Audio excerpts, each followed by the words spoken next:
Ralph Hayden. In 1926, his team brought in $40,000 during a robust 3-day campaign. Excuse me. The cornerstone for the building was laid in August of 1927, and the Camden Public Library building was opened to the public in June 1928. Now, almost 2 years ago, as you may have heard, I am not one to rest on my laurels. You may have noticed the construction taking place in the meadow.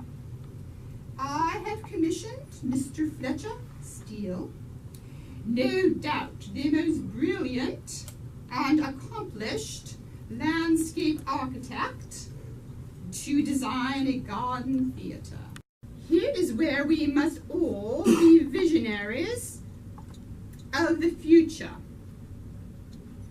And perhaps this may be a surprise for some of you. I have already acquired several pieces of property along Atlantic Avenue, and shortly thereafter, I asked Father to buy the Captain Dairy lot for me as a Christmas present. Imagine connecting these lots along Atlantic Avenue like pieces of a puzzle.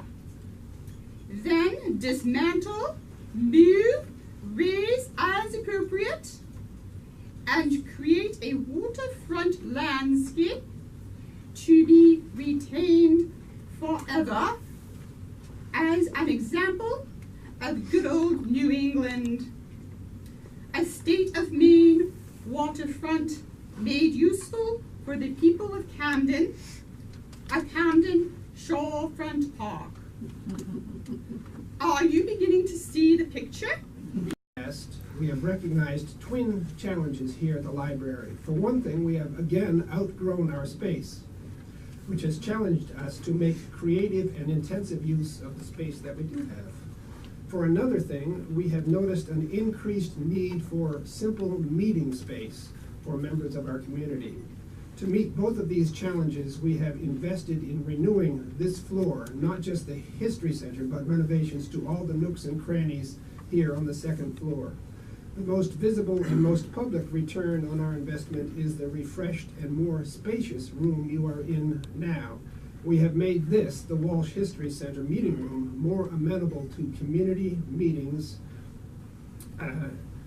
by enlarging the table, by increasing the seating capacity, making the large screen presentation available for to the History Center before. I encourage you to take a look at our centerpiece. It's not in the center, but it's still our centerpiece, the diorama over here, which depicts the Camden of a century ago. The diorama was a gift of the people of MBNA, and it is the start of many a conversation here at the History Center. It is a delight to see tourists viewing a Camden of the past, which resonates with the Camden of the present, as they appreciate the diorama. And it's wonderful to see how many people are bringing their grandchildren to take a look at the shipbuilding and fishing, sailmaking, anchor works, what's going on in there, sailing, and even swimming that is going on in the diorama. Our most popular resources here is to publish vital statistics of all the nearby towns, and of course the online genealogy databases. We are also an official library history center for genealogical research, and we have microfilm for the Camden Heralds going back to 1869. I always wanted a hat that I could. Plus we have Donovan, who is a resource like none other. He is a conduit to all things historical, and particularly the very earliest settlers of Camden, Rockport, Hope, and Appleton, not to mention Lincolnville. He has somehow internalized the waves of migration that have created the Maine and the Camden that we now inhabit. Donovan Bowley runs the Appleton Historical Center. He is also on the staff of the Hope Historical Society, and he is our Saturday staff person. So if you're ever around on Saturday, stop by to chat with Donovan. $1.5 million. Thanks to the generosity of donors and friends, we've already raised $1.5 million. This includes over $100,000 that's been raised in our business leadership circle, and the donors who are listed on the honor roll displayed. We invite you to join us. There are many ways you can do so, and one of the most tangible is through our brick garden. Dave, would you like to tell everyone about the brick garden? Yes, indeed. Mid-coast, I think.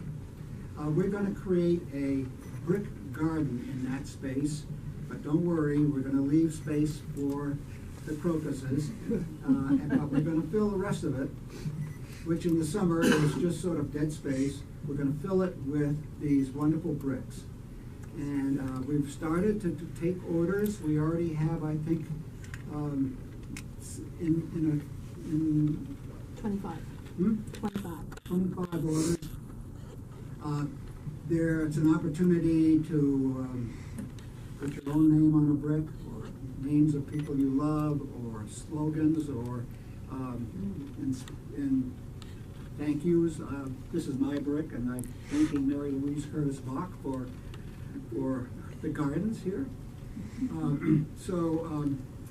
If you are interested in buying a brick, please see Nikki about it, or you can go online at Camden